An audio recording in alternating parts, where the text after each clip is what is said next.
ধন্যবাদ এই সুন্দর আয়োজনে আমাকে আমন্ত্রণ জানানোর জন্য। খুবই এঙ্গেজিং ডিসকাশনের পার্ট ছিলাম। আমি সংক্ষেপে দুইটা বিষয় নিয়ে কথা বলবো। একটা হচ্ছে যে নাগরিক ইশতেহারের কথা আমরা শুনলাম, অনেকে মতামত দিলেন। নাগরিক হিসেবে আমিও একটা বিষয় এখানে যুক্ত করতে চাই। আমাদের যারা কর্মজীবী জনগোষ্ঠী আছেন তাদের মধ্যে একটা উল্লেখযোগ্য অংশ ইনফর্মাল সেক্টরে কাজ করেন এবং তাদেরকে আমাদের সামাজিক সুরক্ষা ব্যবস্থায় আনতে হবে। আমি দেখছিলাম ইশতেহারটা, ওখানে এটার উল্লেখ নাই। যদি অলরেডি এটা থেকে থাকে তাহলে তো খুব ভালো। সুনির্দিষ্ট উদাহরণ যদি বলি, আমাদের যিনি রিক্সা চালক, তিনি আসলে কখন অবসর নিতে পারবেন সেটার কি কোনো উত্তর আমাদের কাছে আছে? যিনি রিক্সা চালাচ্ছেন 10 বছর 20 বছর রিক্সা চালিয়ে এখন তিনি আর শারীরিকভাবে এখন আর রিক্সা চালাতে পারছেন না, তার আবার আয় উপার্জনের জন্য হকার হিসেবে কাজ করতে হচ্ছে বা কোনো একটা কাজ করতে হচ্ছে, কারণ আমাদের সেই সামাজিক সুরক্ষা ব্যবস্থাটা আমরা এক্সটেন্ড করতে পারিনি।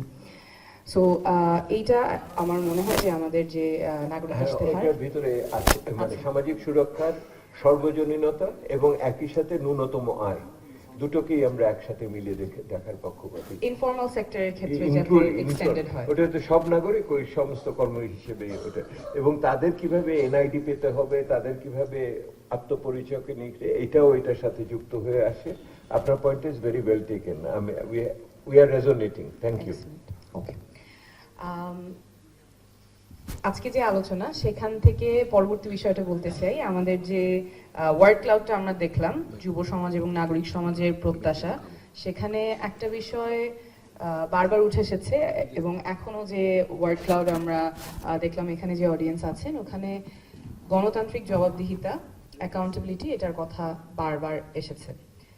আমাদের যে বিদ্যমান ব্যবস্থা আছে সেখানে কিন্তু গণতান্ত্রিক জবাবদিহিতার কাঠামোটা খুব দুর্বল। যেমন আমি যদি এই জায়গায় বলি যে আমাদের তো সরকারের 3টা অংশ থাকে, legislature, executive, judiciary. By definition legislature অর্থাৎ যারা আমাদের এমপি হন, আমাদের সংসদে যান, জনগণের ভোটে সংসদে যাচ্ছেন, কিন্তু তারা দলের বিরুদ্ধে ভোট দিলে আর এমপি থাকতে পারবেন না।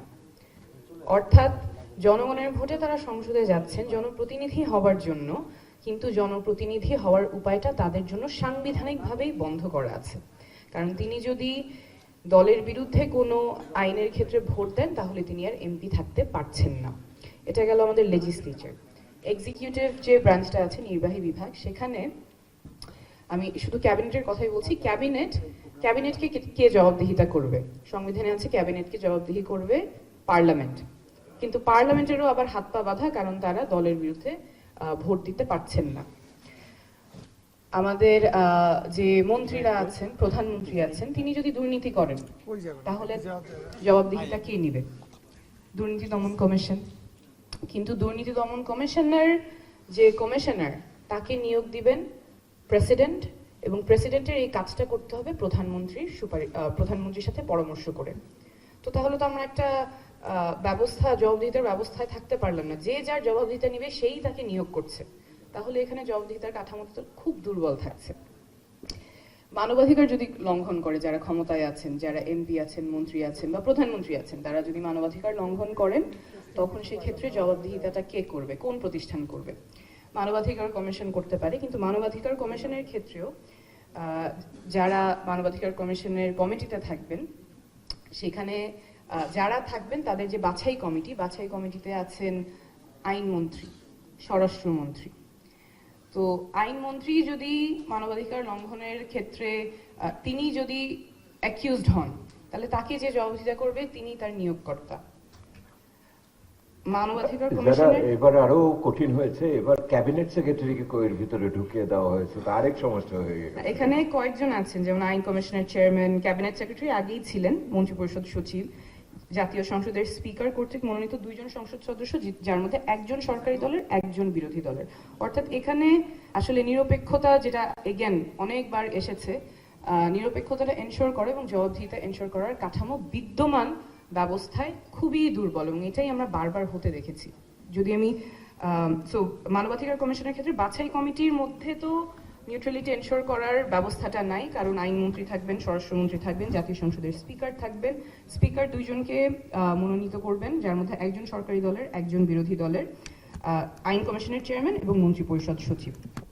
এইটা হচ্ছে বাছাই কমিটি। বাছাই কমিটি থেকে তারপরে রাষ্ট্রপতি নিয়োগ করবেন। রাষ্ট্রপতি অবশ্যই কাজ করতে পারে না প্রধানমন্ত্রীর পরামর্শ ছাড়া, এক্সেপ্ট অনলি 2 থিংস। সো এই জায়গায় আমাদের জবাবদিহিতার কাঠামোটা নাই, অর্থাৎ প্রধানমন্ত্রী যদি দুর্নীতি করে বা মানবাধিকার লঙ্ঘন করে, তাকে জবাবদিহি করার জন্য যে সাংবিধানিক প্রতিষ্ঠানগুলো আছে, সেই সাংবিধানিক প্রতিষ্ঠানগুলো নিরপেক্ষভাবে কাজ করার ক্ষেত্রে অনেক বড় বাধা, কারণ যাকে তার জবাবদিহিতা করতে হবে সেই তার নিয়োগকর্তা। জুডিশিয়ারির ক্ষেত্রে Chief Justice will be appointed by President. President is appointed by members of Parliament. And again, we know members of Parliament এর ক্ষেত্রে independently act করার যে সীমাবদ্ধতাগুলো আছে। তো তাহলে যদি আমাদের এমন দল ক্ষমতায় থাকে বা এমন মন্ত্রী থাকে, এমন প্রধানমন্ত্রী থাকে যিনি দুর্নীতি করছেন, যিনি মানবাধিকার লঙ্ঘন করছেন, যিনি নাগরিকদের অধিকার কেড়ে নিচ্ছেন, তাকে সরানোর ব্যবস্থাটা কি? কারণ আমাদের জবাবদিহিতাকারী যে প্রতিষ্ঠানগুলো, সেগুলো তো খুবই দুর্বলভাবে আছে, জবাবদিহিতা এনশোর করার মেকানিজমটা নাই। সরানোর উপায় তাহলে নির্বাচন, 5 বছর পর পর নির্বাচন করে, যে সরকার যদি মানুষের পক্ষে কাজ না করতে পারে, মানবাধিকার লঙ্ঘন করে, দুর্নীতি করে, তাহলে 5 বছর পর পর নির্বাচনের মাধ্যমে জনগণ তখন রায় দিবে যে এই দল আর ক্ষমতায় থাকতে পারবে না। কিন্তু আমরা ওই জায়গাটাও বারবার দেখেছি যে নির্বাচন ব্যবস্থা বারবার ট্যাম্পার করা হয়েছে, রিগ করা হয়েছে। তো তাহলে তো আসলে আমাদের যারা ক্ষমতায় আছেন, তারা যদি জনগণের অধিকার কেড়ে নেয়, তাদেরকে সরানোর আর কোনো উপায় জনগণের হাতে থাকে না। তখন একমাত্র উপায় হচ্ছে রাস্তায় নামতে হবে, জীবন বাজি রেখে, জীবনের ঝুঁকি নিয়ে আন্দোলন করে, অভ্যুত্থান করে, তখন একজন মানবাধিকার লঙ্ঘনকারী বা একজন যে প্রধানমন্ত্রী দুর্নীতি করছে তাকে সরাতে হবে। এটাই তো আমাদের বাস্তব বর্তমান কাঠামোর সীমাবদ্ধতা, এবং সেটাই আমরা হতে দেখেছি। তাছাড়া তো আর কোনো উপায় নাই আমাদের বর্তমান ব্যবস্থায়, তাছাড়া আর কোনো জবাবদিহিতার কাঠামোটা নাই। এবং এটা বারবার আমাদের নাগরিকদের কাছ থেকে, যুব সমাজের কাছ থেকে প্রত্যাশাটা আসছে। তো আমাদের এইটা নিয়ে I think we have to keep the conversation going, এবং সংস্কারের যে কথাগুলো আমরা বলে আসছি, সেই জায়গায় we need to keep the dialogue ongoing as well. কারণ এই বিদ্যমান ব্যবস্থায় জবাবদিহিতা এনশোর করা খুবই ডিফিকাল্ট, কাঠামোটা খুবই দুর্বল।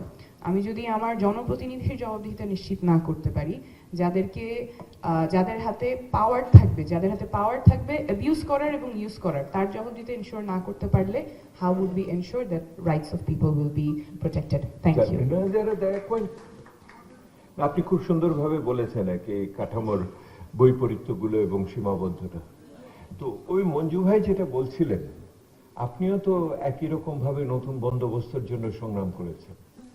কি হলো ঘটনা? সংগ্রাম তো চলছে। উনি রাজনীতিবিদদের মতো উত্তর দেওয়া শিখে গেছে না? আরেকটু ভেঙে বলেন কি হলো ঘটনাটা। আমার মনে হয় যে প্রশ্নের উত্তর খুবই দরকার আমাদের। আপনি আমাদেরকে একদিন দাওয়াত দেন, সেখানে বলবো আর কি ডিটেইলস। না, আমি এই মানুষদের প্রত্যেকদিন আনতে পারবো না, অনেক খরচ। হ্যাঁ বলেন। আচ্ছা, আমার মনে হয় যে প্রত্যাশাগুলো আমরা এতক্ষণ শুনেছি এবং আপনারাও সারা বাংলাদেশ ঘুরে যেটা দেখে এসেছেন, that is very real. People want change and people don't want to go back to the old ways of muscle and money politics. So whichever force will be able to embody that, people are looking for that, and that মানে অনেকগুলো সীমাবদ্ধতা অবশ্যই আছে বিদ্যমান ব্যবস্থায়, কিন্তু মানুষের আকাঙ্ক্ষা এবং বর্তমান ব্যবস্থা is not being able to deliver. There is a big gap